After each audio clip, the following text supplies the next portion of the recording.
Hey, what's up, everybody? It's Dean Rogers. Welcome back to the Dean Rogers Show. Today, I've got an incredible guest, Mr. Cole Taylor. What's up, Cole? What's up? Good to be here, Dean. It's gonna be a fun time. Yes, sir. Yes, sir. It is. I'm stoked because I love talking about fitness, health, business, and we're here to talk about all those things. All the above. All the above. So, those of you that don't know Cole, he's a health and performance coach, entrepreneur, international speaker, founder of the Starting Line. Okay, you guys can see that there in the background if you're watching this on the video. And over Cole's career, he's coached thousands, including Fortune 500 business owners, professional athletes, pastors, famous musicians. He's also spoken to massive audiences on stage, up to 30,000 people across the world. Share the stage with some just absolute titans like Ed Milet, John Maxwell, Robert Kiyosaki, Kevin Harrington, just to name a few.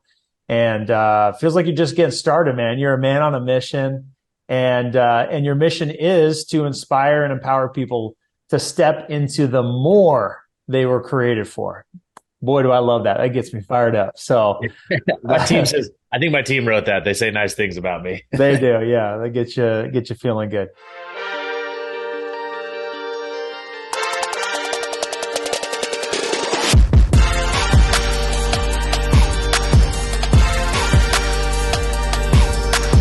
Well, dude, that's a highlight reel about you. Tell me what your life as an adult started out with. Like how did you get started on your journey? Yeah, so it's been a wild turn. I feel like this is probably similar to most entrepreneurs in that you just like trying all the things like, oh, I could be good at that or I could do that.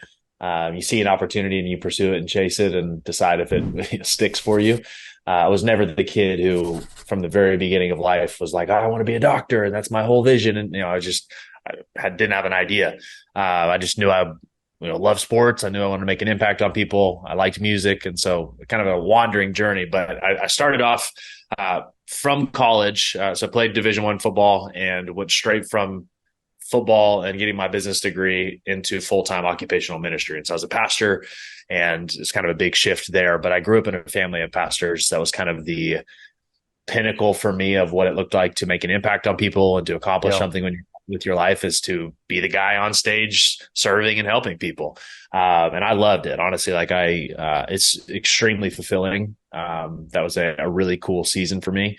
But there was also a lot that didn't click for me. A couple things was, one, I just didn't like making $30,000 a year. That's not super fun. You get paid like an intern, that you work like 80, 90, 100 hours a week with all the events you do.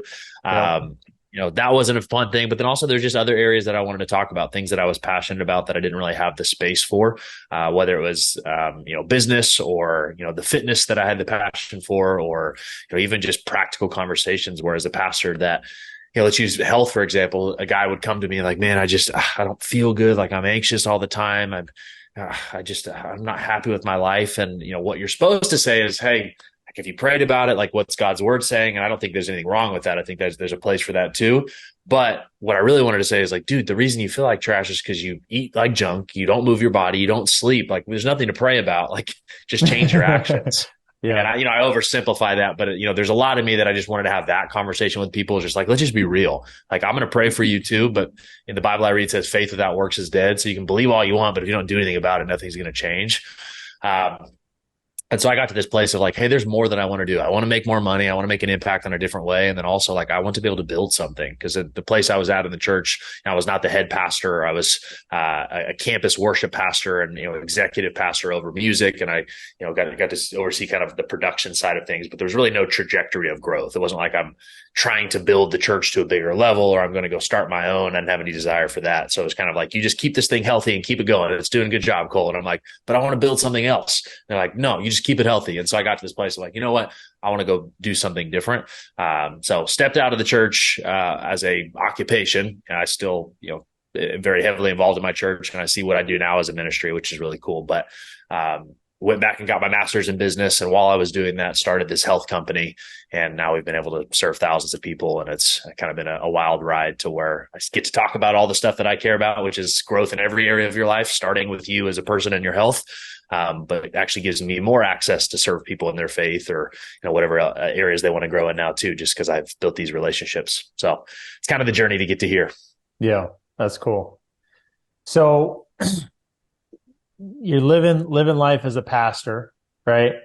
And then you say, you know what, this is great. This is part of like your fabric, right? This is like how you grew up, Yep. but you just had this calling for kind of being able to grow something, right? And Yep. and so was your passion always in health and fitness? I've always had a strong passion for it, and there's a reason why I was drawn to that. Just take a step back. I've had a passion for a lot of things though. Like I love music. Like a lot of what I did at the church was I wrote and recorded and sang songs, and Oh, it's uh, killer. I got to do that, and I still get to do that some, and it's something I enjoy a lot. I love building business too. Like I like just the idea of finding something and then building it into something bigger. That was what was cool about songwriting too, is like just starting with this little idea and then I could cultivate it into something cool.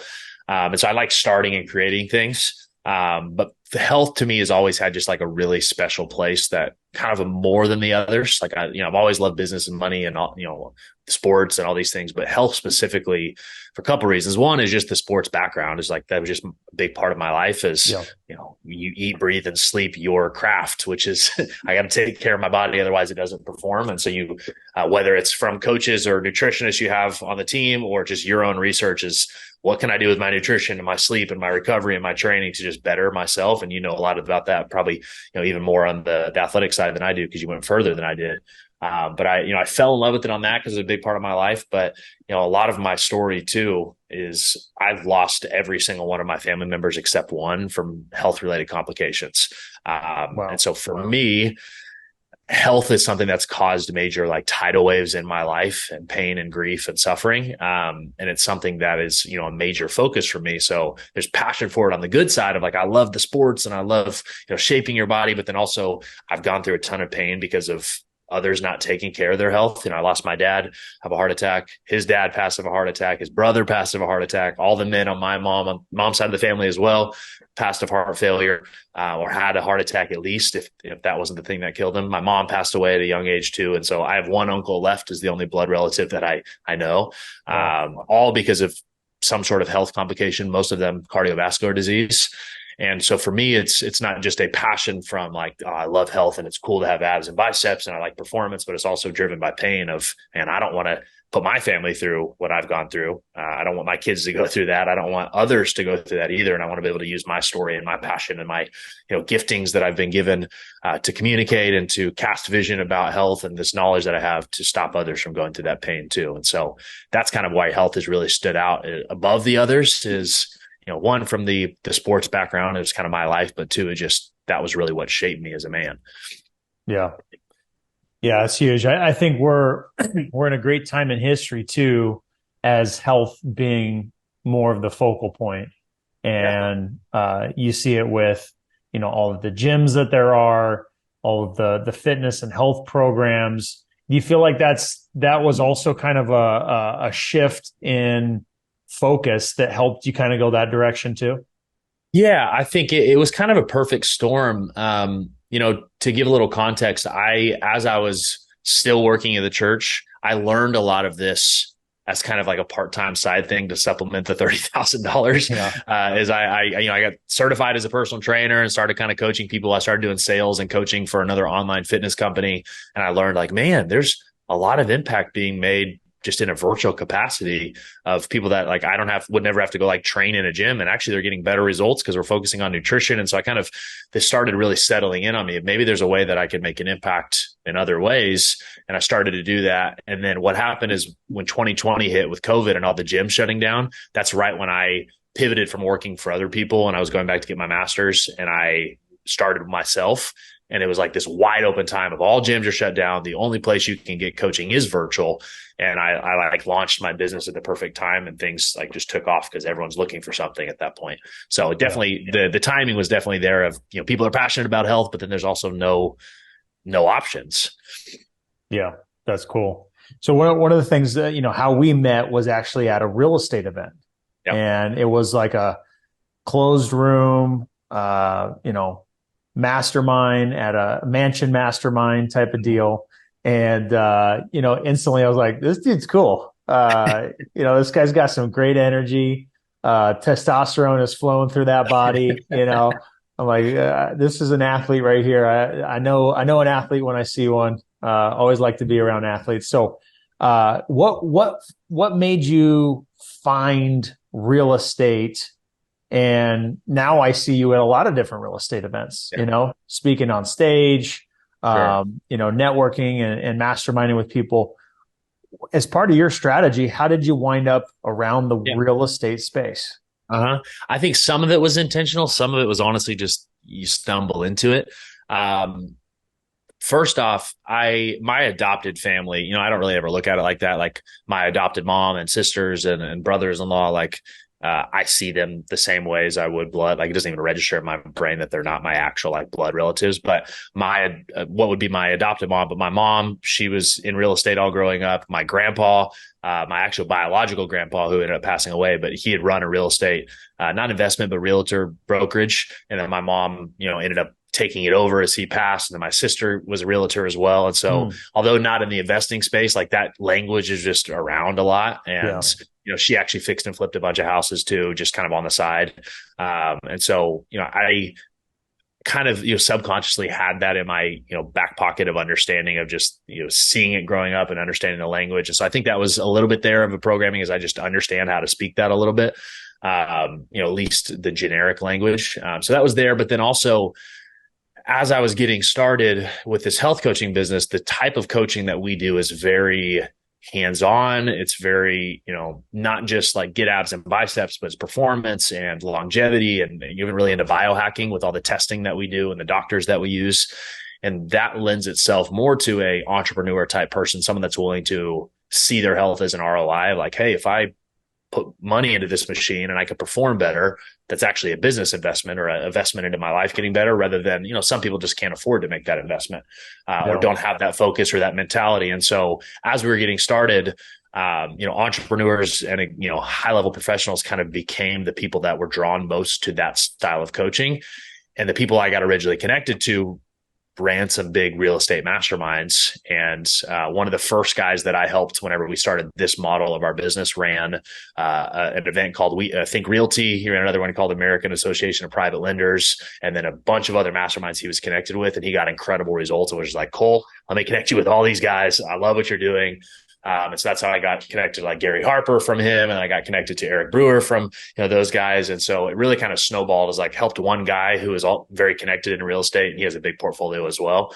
And then it kind of just snowballed from there. It's like, hey, maybe we just kind of lean into this thing because it's working pretty well. So we got a pretty high percentage of investors that are in our crew.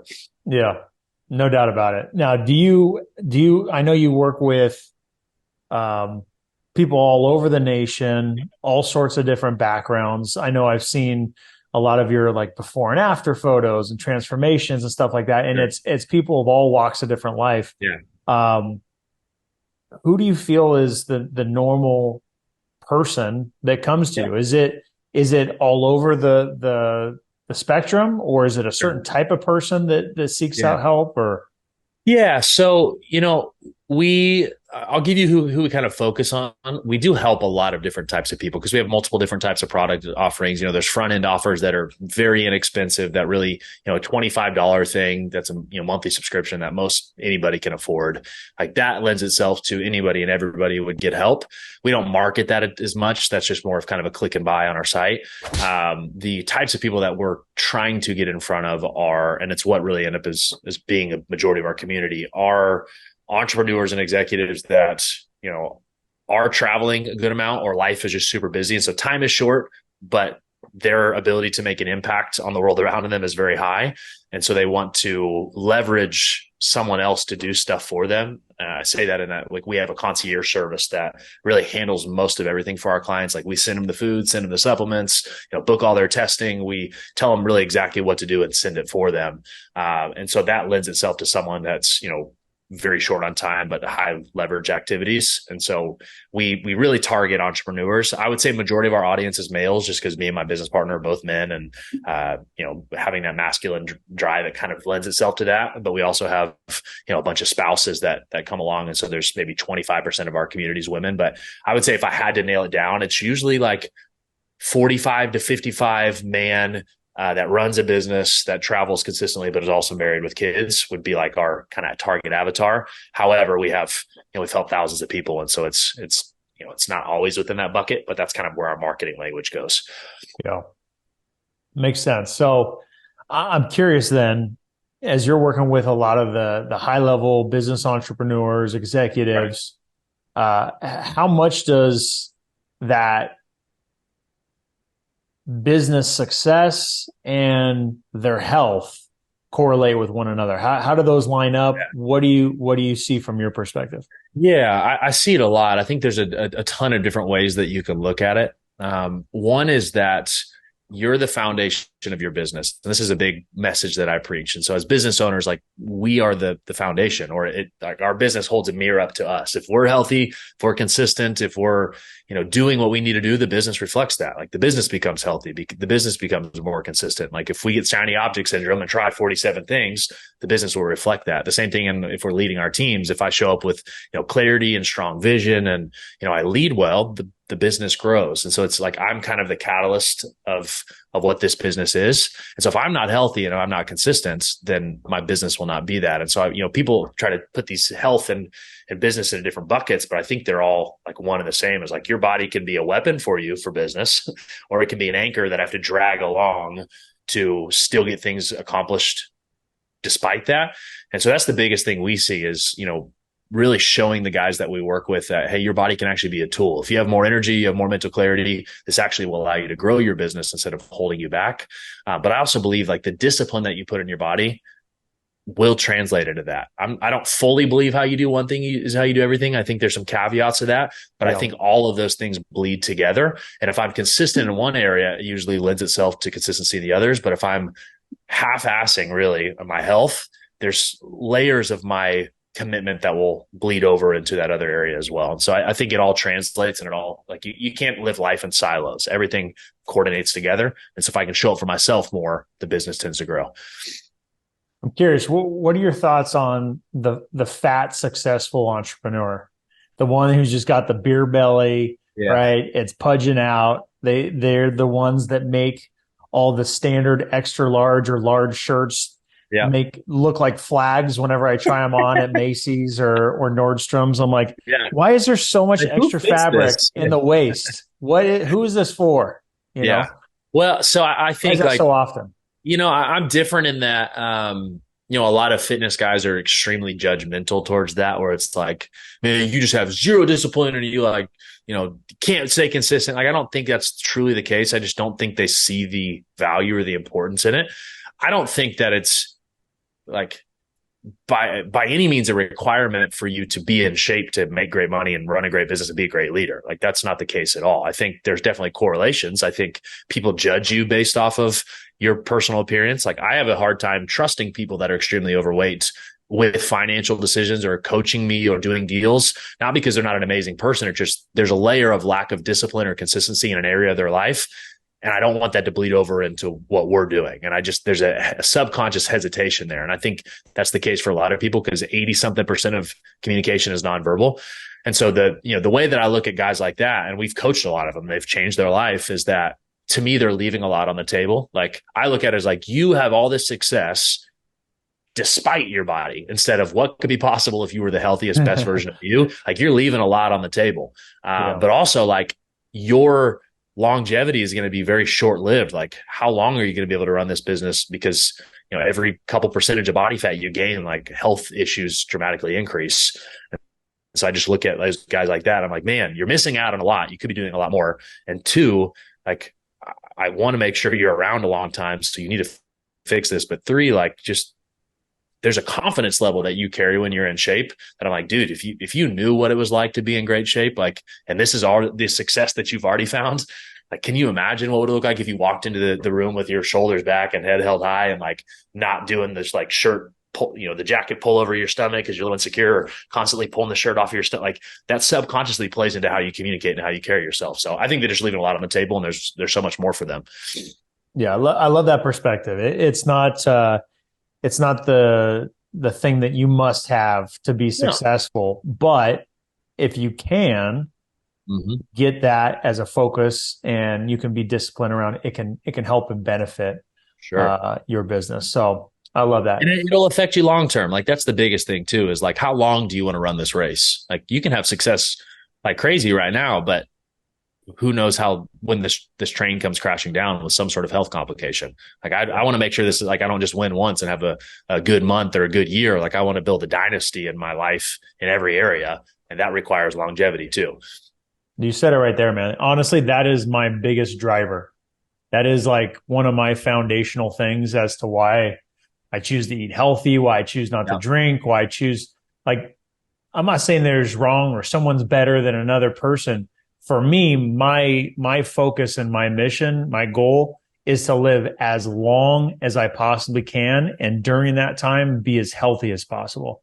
One of 100%. one of my best friends, he's like, I'm here for a good time, not a long time. Like that's one of his things. And I'm like, I hate oh, it. dude, Well, you're my best friend, but it's the exact opposite of the way I'm thinking. I'm here for a long time, and I want it to be a great time the yeah. whole time. 100%. Well, I think of this too as like, and some of this was just the athletic part of me, is like, I was never the freak athlete. Like I was a great athlete and, college or high school, I was, the best athlete on the field. College, different story. Like I found success because I was the guy that was the most consistent, the hardest worker, the one that showed up. Like I was not like, I'm a 5'11" white dude. Like I'm not going to out athlete these dudes that are just freaks that run 4.4s and are 6'5". Like that wasn't to me, like I look at my whole life like that. I'm not going to win because I'm the best or I'm the smartest or I'm the fastest. Like I will win because I will not quit. I'm going to show up longer than everybody else. And so like for that to be the case, if I'm not quit, like I've got to be around for this journey a long time and just outlast everybody and show up more consistent as them. For that to work, my body's got to be a tool for me, a weapon, not something that, gets in the way of that. Yeah, no question. That's me to a team too, man. I think people miss the opportunity for themselves to be at their peak performance, and they're waking up sluggish and tired. They're feeling unmotivated. They're Brain feeling fog. uninspired, brain fog. Three energy drinks a day. Yes, dude. Hey, preach that. I honestly was not prepared to bring that to the conversation, but now that we're talking about it, my goodness, I won't touch an energy drink. And as a matter of fact, I grew up from the age of 8 until not long after, about a year after I was done playing in the NFL, I stopped taking Adderall. Wow. I grew up taking Adderall. I was ADHD. I couldn't focus. I had no satiation when I would eat unless I was taking Adderall. That's a whole nother conversation as to whether that's a good thing or not a good thing. In that season of my life, I will say I felt like it was good for me because it helped me feel normal and stay focused. But once I got off of it, I was like, I don't want to touch another thing ever again. So I won't even take ibuprofen. I won't touch coffee. I won't touch energy drinks, anything that makes me feel different. So what are your thoughts on energy drinks? I think they're terrible for you. I think there's some that are coming out that they are a little bit more natural and a little more, vitamin and natural energy based, like with B vitamins and, like green tea instead of these crazy chemicals. I'm not also the guy that preaches perfection in every area of your health, though. Like in a perfect world, we would all grow our own food. It would all be farm raised. We would cook it. Like we would never eat chemicals. With our society now, that's not reality. Energy drinks or soda and stuff like that, the same as like, is it good for you? No. Is it something that I'm never going to drink or say you should never drink? Maybe not. And so I try to kind of just say that in moderation. Like if you really need it, sure. But if we're finding ourselves doing this consistently, like we got to change some lifestyle factors that got, like, I get it if like, hey, I just got terrible sleep last night and I need some caffeine to get me going. Like, sure. But if this is like every day I need some caffeine to get me going, then we have a problem here. I don't really drink. The only caffeine I drink consistently is I have a pre-workout that our, company makes that I take before my workout. And outside of that, I'm good for the rest of the day. Because I like it more for less about the caffeine and more about the, the vitamins and the, the citrulline malate that allows you to pump more and some of the blood flow stuff. But I think people that, most of our clients, and this used to be me too, that are using, 3 cups of coffee a day, an energy drink or 2 and a pre-workout, like we're becoming very reliant on a chemical and not allowing our body to function the way it should. And I've been there. So I'm not saying that in a judgment place. It's just, it's not a healthy place. Like your adrenals are shut down. Like my business partner is literally going through an adrenal, like reboots right now because of too many energy supplements over the years. Yeah. And so our doctors are having to like get him off all caffeine, give him some vitamins and supplements and a sleep routine and cortisol support to get him like his body to produce energy in the way it should. Like you're damaging yourself when you start to rely on that stuff. It's wild. Yeah. Yeah. I won't say I had a lot of foresight or education in it, but there was something subconsciously that told me to not get started with caffeine and all these things because I knew I had the addictive type of personality that would become reliant. Like, I would have to have a certain type of coffee every day. Like I knew I was going to be that guy. So I was like, I'm not going to even go down this rabbit hole, I'm the same way as I've actually been down that path as like same day every time I'm drinking this energy drink. And I'm, fortunately I've gotten to the place where I've stopped that and I've realized how much better I feel now that I'm on the other side. But it's a tendency for all of us that are driven entrepreneurs that, either thrive on routines or look for an edge all the time is when you feel that kick of a caffeine or the Adderall, it's an addictive thing of like, man, I perform so much better right now. But over time, like there's a negative crash to that. Yeah, absolutely. So good on you for not going down that path. I've gone and had to recover. I'm a recovering caffeine addict. Yeah, no doubt. So let's get into some juicy stuff here. So for me, this is the part I'm excited about. I know people are going to be really interested about is trying to like decode and hack. How do I get super jacked and look sexy naked? Because I gotta say, when we first met, you were in shape. As time's gone by in a short period of time, you've gotten shredded out of your mind. So the people watching this on video, they're maybe missing out. I don't know if they're lucky or missing out. I'm going to say they're missing out that you got your shirt on right now, because otherwise it'd just be, veins popping out everywhere. We can have the editors go throw the transformation picture up there, the shirtless picture. There we go. Yeah. Well, I should put a message into my guys. So let's talk through that. I want to talk about first, what are the most important things for people to get results? Yep.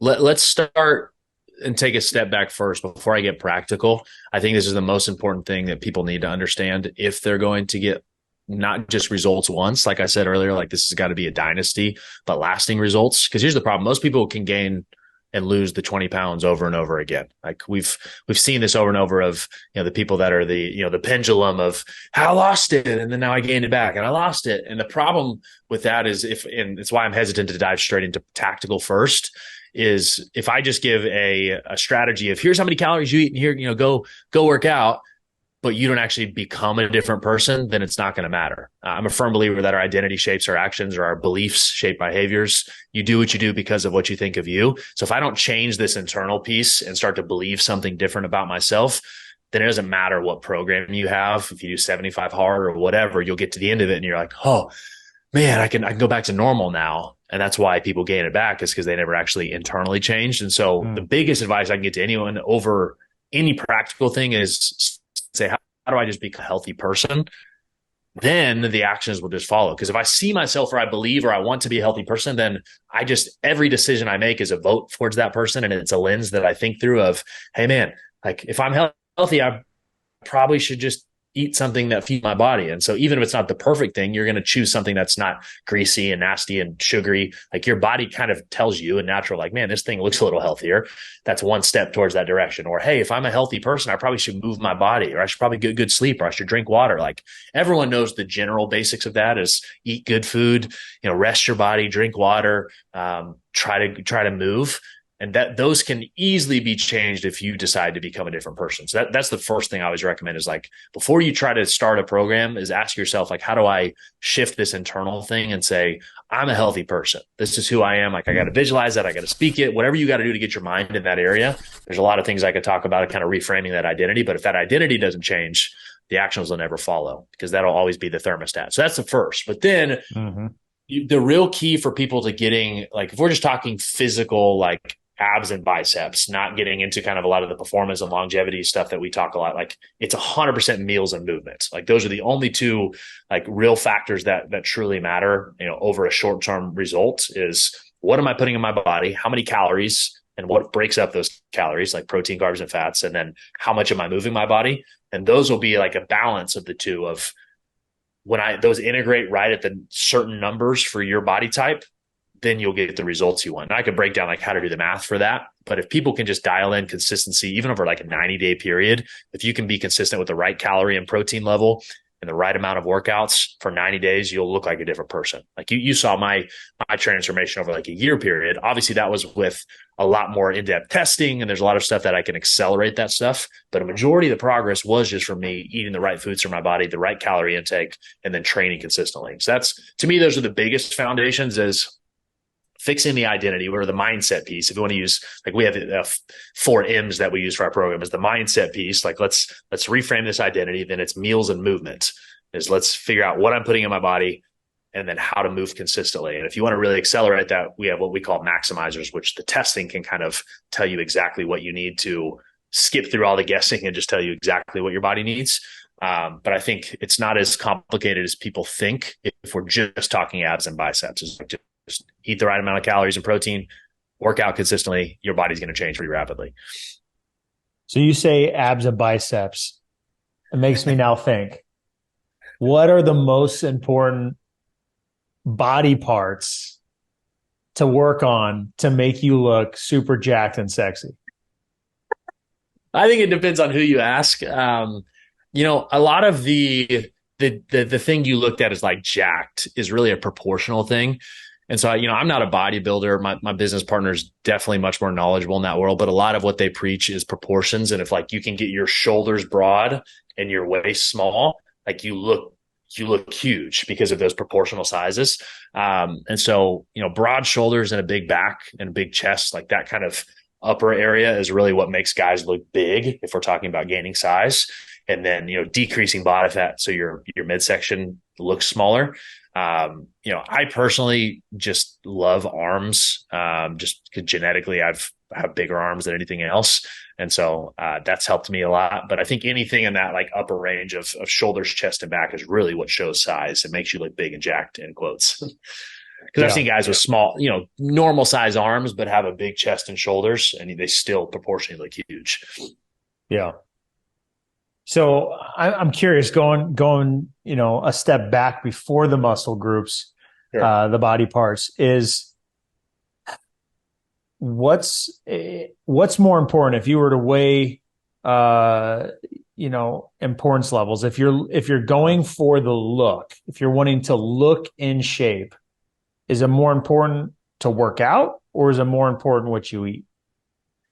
What you eat is all, like, no matter what your goal, what you eat is going to be the most important, unless we're talking some sort of like endurance event or something that really relies on the training specific. If we're talking anything like health, longevity, looking good, like your nutrition is 90% of the battle.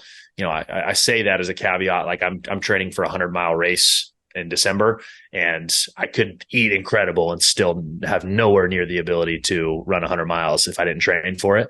But outside of those types of things, like your diet is a major portion of the battle. And so we tell our clients it's 90%, especially looking good. Like I know guys that work out, 2-3 hours a week that look incredible because their nutrition is diet. So it's 100 more important what you eat, those other 166 hours of the week, other than the 2 you work out. It's 168, I think, is the total. So nutrition is 90% of the battle for sure. Okay. So if nutrition's most of the battle, if you eat well and have minimal exercise, minimal weight training, whatever it is, you can still look in great shape. Yeah, and it's all, it's not a binary like good or bad. There's obviously these are spectrums of how good and how bad. The more you train the right way, it pushes you further on that spectrum of you look better, because building muscle still takes stimulus and your muscle being broken down and rebuilt. But none of that works if you don't have the nutrition. So to me, the nutrition is always the foundation. And then the more proper training and progressive overload, aka like adding stimulus over time and increasing the stimulus, the more you can have that, the more your body changes. But without the nutrition, nothing, doesn't matter how much you train. Yeah. Okay. So another thing, if we're going back to the biceps and abs, right? Yeah. We got to get back to those. How much should somebody be training those? Because there's going to be somebody listening that's like, I just want to look jacked and sexy naked, right? Like, Yeah. what do I need to eat? What exercises do I need to do? How much do I need to do them? Just specifically talking about the exercises, then we'll come back to some of the nutrition. Yeah. How much should somebody be doing those specific exercises? Yeah. So, obviously we're going to go back to the nutrition side, but if you have too much body fat on you, which is very nutrition dependent, then you're not ever going to see your abs. If we're talking about that first, so it wouldn't matter. Like you could train your abs 3 hours a day, every day, but you would never see them if too much body fat is covering that. Like everybody has a 6-pack. Every single person in the world has the same in quotations abdominal muscles. They look different and the insertions are different, but everybody has the potential to have abs. Even the people that are like, no, I just can't, like I'm big boned. Like, no, you just, I was never the guy that had a 6-pack until I learned all this stuff. Like even when I played football, like I kind of had a flat 4-pack that was like soft abs. I just didn't know nutrition very well and how to do that.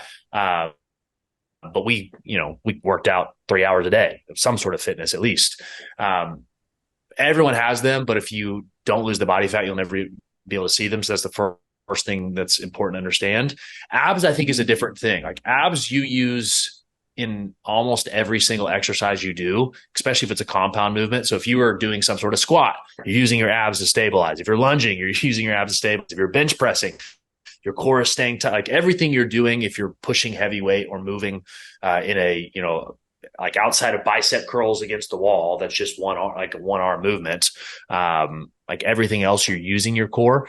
And so that's not something you necessarily have to train as consistently. I do that like once, maybe twice a week, where like I'll do targeted ab movements.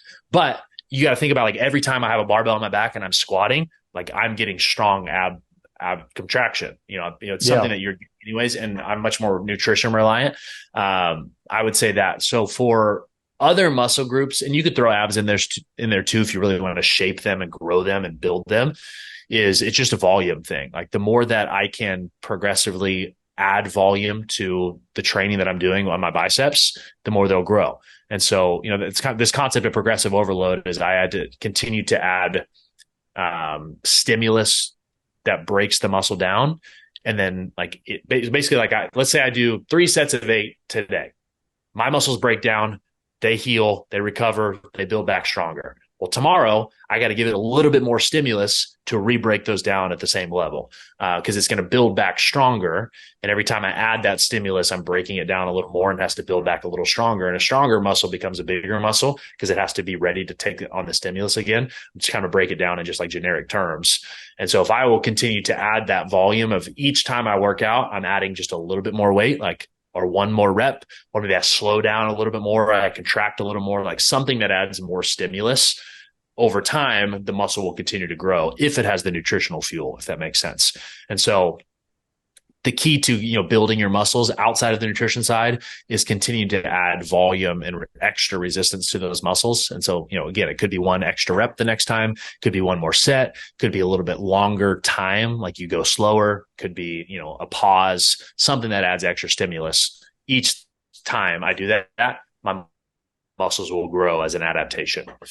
Is there any strategy that is suggested to work better? Because as I'm hearing you there, I'm like, okay, so does that mean I should go do higher and more reps, like more volume, or should I try to lift, more weight? Which one do I choose? Sure.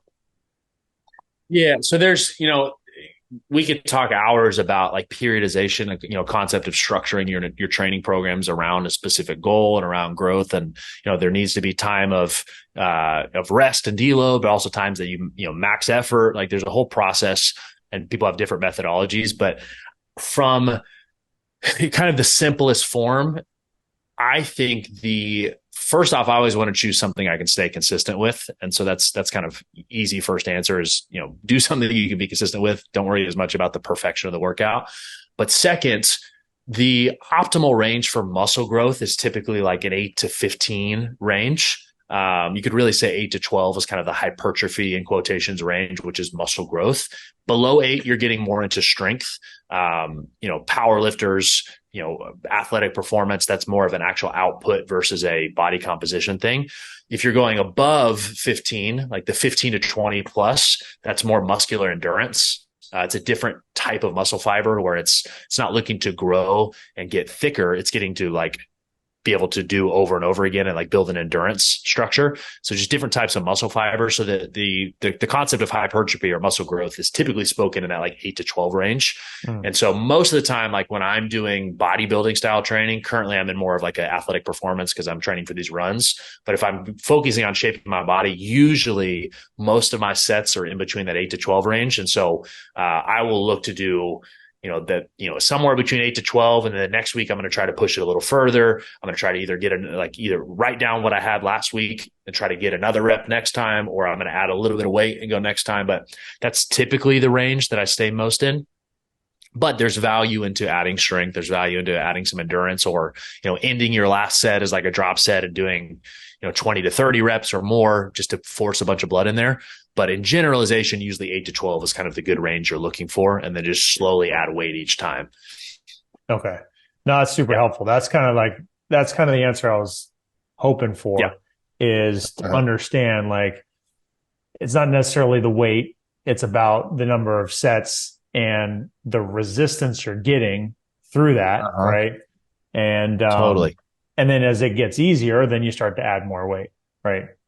Mm-hmm. Yeah. And the interesting part about this too, that I had to switch, and I think you'll understand this as an athlete, is athletes try to make a heavyweight feel light, meaning like I have this barbell that I'm trying to deadlift or clean or, whatever the exercise is. And my goal is to lift as much weight and make it feel as light as possible. Like I don't want it to feel hard.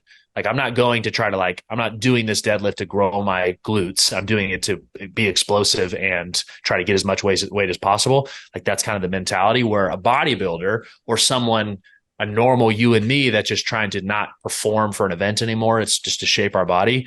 Instead of wanting a heavyweight to feel light, we want a lightweight to feel heavy. What I mean by that is it doesn't matter how much weight I'm doing necessarily. It's how the muscle responds to that tension. And so I actually encourage people to do way less weight and try to make it harder. What that means, like, one, that's just easier on your body because you're not setting yourself up for injuries in your joints and stuff. But instead of me doing like curls with 50s, which I can do, like get a 20, like, I have guys that'll even curls with 15s. And I'm like, look at my arms and look at your arms. Like there's something we're doing right. It's not about the heavy weight, but like getting to where it's like perfect form, slow control. And then there's a thing called mind muscle connection of like focusing on the muscle you're working and squeezing. That's making a lightweight feel heavy, as I'm really pausing and squeezing and flexing the muscle as I'm lifting it versus just like doing the heavy weight as fast as I can. Like that's where muscle growth really happens. It doesn't, your body doesn't actually know how much weight you're holding. It knows the tension on the muscle. And so if I can get the muscle to contract harder, it's going to treat it the same as if I had heavier weight being contracted less, if that makes sense. Mm-hmm. And so it's not just increasing weight. It's how can I make this exercise I'm doing fully contract my muscle fibers in a way that like I feel the flex, if that makes sense. Yeah. No, that's super helpful. I've heard these kind of things, getting them reinforced, getting reminded. Sure.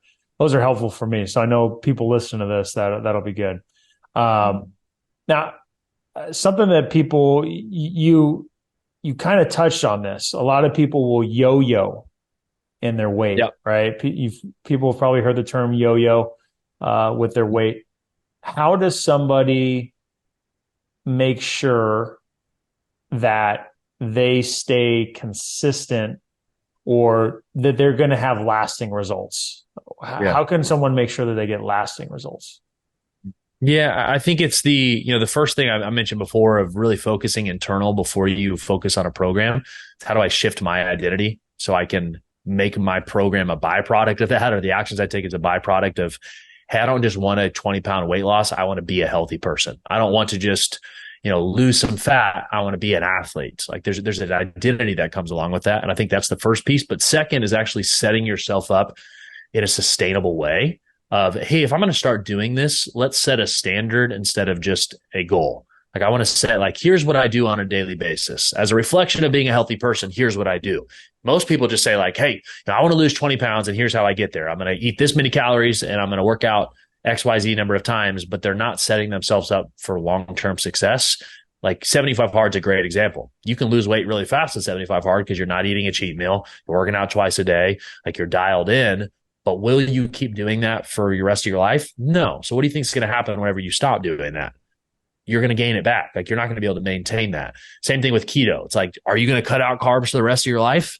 No, you're not, of course. So what do you think is going to happen when you start eating carbs again? You're going to gain the weight back. And so to me, it's like outside of the identity change and setting standards is like practically thinking the way I get the weight off is the way I have to keep it off. And so you need to figure out a way that's actually sustainable for you instead of all out sprinting. Change the long-term projective instead of like I'm reaching a finish line to I just have a direction I'm moving and this is just who I am now. And that's where the magic happens is like sustainable program that I can just do for the rest of my life instead of all out sprint, quit, all out sprint, quit. Do you think that it's achievable to eat the right type of food, the right type of calories and everything like that over a long period of time? Like, are there certain types of food or meal plans or whatever it is that will actually allow you to achieve that? Because Yeah. I know that there's all these different, like you were just saying, there's all these different diets, there's all these different strategies. Carnivore and 75 hard. Yeah, there's so Yeah. many. Yeah. So honestly, like outside of the testing that we do that allows us to get very specific of types of foods and deficiencies people have and how we can fix a lot of that stuff, most of our methodology is very balanced. Like you need to be eating carbs. Like that's a natural energy source for your body that's designed to allow it to have the fuel it needs to function. Like you need good fats. That's what, makes sure you stay healthy in a lot of ways. It balances your hormones. You make sure your eyes work properly. Like it makes sure you're nice and lubricated to work.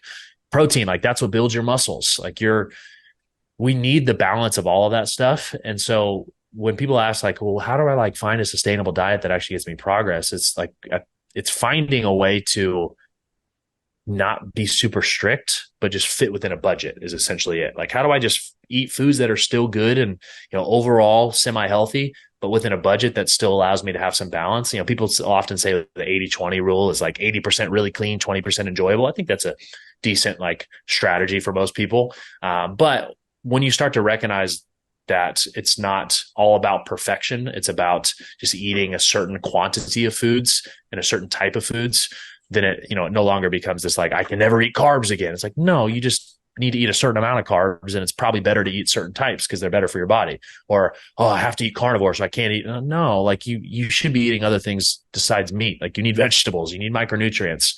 And so I think really showing people that there's a sustainable way that really comes down to just balance more than anything. It doesn't have to be super strict because really, if you think about like, I would rather lose 1 pound a week. If especially I'm a really overweight person that has to lose, let's say I have to lose 50 pounds. I'd rather lose a pound a week over a period of a year and then just keep it off by just barely changing and upping my calories a little bit at the end of that than someone that loses 50 pounds over 2 months because I was starving myself. And then now I'm like, well, how do I keep this off? I had to do it totally different. So in my opinion, it's a balance and a consistency thing that you're setting up. It doesn't have to be an all out sprint. Yeah. No, if people want to have lasting results, that's what you got to do. You got to figure out what you can do over a longer period of time and not just for 2.5 months, No. Yeah. So it's building This is not me like program and setting a finish line of in 90 days, I'm going to lose this much weight. That's good. That's good for direction and motivation. But the standard is what changed things. It's like, I'm a healthy person, that I move my body consistently and I eat good, healthy food. I drink water, sleep. That's just who I am. If I can set those standards, then it like that 90 days comes and it wasn't a finish line. It was just a checkpoint. I'm like, sick. I'm still moving in this direction. Instead of most people, it's like, awesome. I hit my goal. I'm going to relax now and go eat some pizza. Yeah, absolutely. Gonna go crush this whole box of pizza now. And that's why they gained the 20 pounds back in 3 weeks when they lost it in 2.5 months. Yeah. How do hormones play into the whole picture? Because I hear a lot about, oh, my hormones are out of whack, or I can't do it because my hormones. Like, how do hormones play into this whole thing? So to me, it's one of the two levers. You can get incredible results just by focusing on meals and movements. However, that's only one of the levers. There's the external of like, here's the actions I'm taking. The meals and movement is what I put in my body and how I move. But then there's also, how's my body actually functioning? And hormones directly determine like the actual processes of your body. For example, like your metabolism. If your hormones are out of whack, multiple of them, like let's say cortisol. If your cortisol is high, your metabolism immediately gets suppressed and goes down. You don't burn as many calories on a daily basis. And so I could still get results just eating less. However, I'm going to have to eat even more, even less, and starve myself if my cortisol is high, because my metabolism isn't working. So they're both levers to pull. I'm a big fan of like, hey, how about you just fix the internal so you don't have to make it so hard on yourself? That's why we preach testing so much. But it's also like a longevity piece, and there's a lot more health markers. But hormones, in a general sense, are the internal functions that determine if your body is working properly. Like cortisol is a great example of stress, but your testosterone, your estrogen, your blood sugar levels or your insulin resistance, like all of those, A1C, all of those are certain levels, specifically your thyroid too affects your metabolism, that all individual markers have a major effect on how your body processes food, how it burns calories, its energy output. So if you don't have those fixed, it's really hard to lose weight. Is it possible? Yeah, you just have to eat way less than you want to. But it's way easier to me to fix the internal than it is to just eat less and move more forever. Yeah. Makes perfect sense. So a couple things I kind of want to end with here, which is how much do clothes play into effect of how you look, all that kind of stuff? Are you like, do you guys have that as part of your program? You're like, you need to wear these type of clothes so you get the perfect look. Is that a thing? I grew up with, all sisters. And so style's always been a thing that I've been passionate about. I've never thought about talking to our clients about that by any means. I think it's a great question. The clothes you do wear, though, honestly, the fit of how you wear your clothes totally display a different look on your body. Like I've seen guys that are in incredible shape that look like derps because their shirt is like 2 sizes too big or just lays wrong. And I'm like, dude, if like, you see them without a shirt or you see them with like a workout shirt, I'm like, oh my gosh, you're jacked. Where's that been hiding? Like, it can do you a disservice. I've also seen guys that are in great shape that are in terrible shape that look good because of the way their shirts fit. Like, times when I've been thicker in life too, kind of like the first time you met me, that was one of my thicker stages, 20 pounds heavier than I was, like still working out consistently, just diet was a little off the wagon. I typically wore shirts that like fitted up top, but like looser and baggier down at the bottom. And so you never could see that like I carried something on my belly is all the gray. And so I think clothes are super important. But it also, to me, style says something about you. So I could talk a lot about that as well. But good fitting stuff, man, it just makes you feel good, makes you look good, makes you carry yourself different. Big fan. Yep. Okay. I'm going to start ordering our clients' clothes, though, and just sending them some there we go. Starting line swag, but we need to get them a whole wardrobe now. Yeah. What are your thoughts on things like cold plunges, saunas, coffee enemas, all these different type of things? And how they play into your health. Coffee enemas. I know it's part of your morning routine, so I was just curious about it. Yeah. What's the Liver King, like sunning your butthole or something like that, like tan your butt. There's some wild I stuff. The haven't ancestral heard I thing. haven't heard that Yeah, part, but I'm he has gonna like 9 ancestral tenants or something, and one of them is shaving your or sunning your butthole, and I'm just like, you wait, can get wait, pretty wait. wild. Is that one of the ancestral tenets? That's what I heard. Maybe Okay. it's sunning your balls, or I don't know. Like it's uh, something like that. I've never actually listened to his stuff, but people make fun of it I all the haven't looked up time. the tenets, but I'm gonna have to look at it now. Google him now. Why he look that? It has nothing to do with the hundreds of thousands of dollars he spends on steroids. Nothing to do with that. Well, he's off that So, now. He's off that now. okay. He's looks bigger now than he did before, just as big. I have some pretty passionate views about these biohacking tools and recovery tools. Not that I don't like them. I do a lot of them. I cold plunge. I'll go to cryo. I'll get, I'll sauna. But the passion for me comes from so many people want to do that first.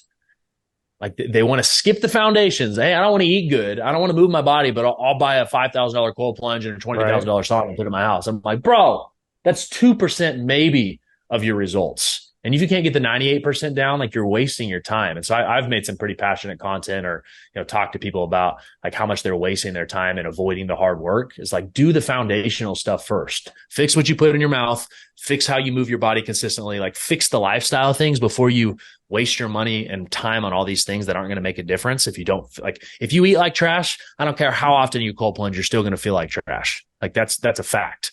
Like, is it going to help? Sure. It might, shine your turd a little bit of your diet. Like if you've heard that phrase, like, can I shine a turd and make it look a little better? Like that's really what you're doing is you're shining a turd if you don't fix the other stuff. But you can get the foundational stuff of your meals and movement, and you can get your vitamins and supplements and your sleep and recovery. And then you add the biohacking stuff of cold plunges and recovery and sauna and, cryotherapy and, all these other things. Then you actually can see the difference. It's like, same thing if you try to, like manipulate your water intake or your carb intake and you have a lot of body fat in your body, you're not going to really notice a difference. But Yeah. when you get super lean, like guys that get on stage for bodybuilding, every bit of water and every bit of carbohydrates, like they look significantly different day to day because of how much they're holding. Yeah. And you can't like, it's a wild thing, but I see that's the same way. It's like you're trying to manipulate the little tiny baby details that you're not going to notice a difference. So fix the foundations first, and then you can do the more in-depth stuff. Yeah. Makes sense. Okay. They're cool though. They're beneficial. There's definitely good studies. I'm not, not hating on them. I just think people focus too much and not on the real stuff. Yeah. No, that's such a good point. So someone who's listening to this and like, all right, I'm ready to make a change. I'm ready to take this serious.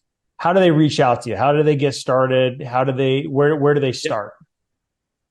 Sure. Where's Two things I'd love to do. I don't know Where's the starting line? Two things I'd love to do, and I don't know if you could put this in the show notes, but I'd love to give everybody a free resource, that just an ebook that I've written up that, if they're just wanting to get started on a basic workout program, basic nutrition program, I can give them this link that'll tell them how to calculate their calories, where to track it. It'll give them access to some workout and nutrition templates that they can follow. I think that's an easy starting place, is just to get started with something. Like the starting line is just you starting, like make a commitment to yourself, get off the sidelines, like make a step into the game and actually start committing to yourself so you can grow. And I believe your fitness is the foundation. If you want to change the other areas of your life, it starts with you fixing you. And if you can control what you put in your body and you moving consistently, you start to show up differently to every other area of your life. So I think that's first step is, you can include that link. It's basically, it's the startinglineFit/free-ebook, which is too much for someone to type out. So they can just click the show notes. That's number one. If you want to contact me and reach out and want like help on this stuff, if you go to cole360.com, it has all of my contacts. So cole360.com, that'll have my social medias. It'll have my email. It'll have a cell phone contact. It'll have our website. It's a great way to really get connected with us. I'm also Cole David Taylor on all social medias. But I'd be happy to help or answer questions. But if you just want a starting line or starting place, that document is an awesome starting place for people. Heck yeah. Awesome, man. Thanks for doing that. I know that's super helpful for a lot of people that are looking to get started, take the first step. So that's awesome. Well, cool, dude. It's been such a pleasure for me. I love talking about fitness, learning more. There's always stuff to learn and get better at. And then you learn stuff, you forget it, you kind of get off track. So it's helpful to be around people like you and get realigned. So appreciate you coming on, man. Any famous last words? I would really encourage people outside of what we've already talked about. You're the foundation of your business. If you change you, everything grows. But I think it's really important that we haven't talked a ton about is consider getting testing done. If you want to accelerate this process, obviously it's great to just eat better and move more. That's a really great starting place. But if you really want to accelerate this, like figure out what is going on internally for your body, like fix that other lever so you're not making it hard on yourself. Or you might, I wish my family would have done more testing so they might have caught some of that stuff that, caused their early death. So big fan of getting blood work done, getting tested done, looking at your hormones, looking at nutrient deficiencies, your gut health, your metabolic health. All of those things will affect how you feel, how you perform, and how you look. And so big recommendation is get testing done, get data so you make good decisions. That will make the meal process way easier for you. So there's no guessing. So in that document that I sent, there's information on how to get access to do. I can do what I did for Dean as well and just send him a link to some stuff if you want to do it on your own. Our team does that stuff as well. But get testing done. The more information you can get, the better decisions you can make. Heck yeah. Awesome. Big fan. Big fan. Appreciate you, awesome, brother. dude. Appreciate you being on. Till next time, guys. Peace.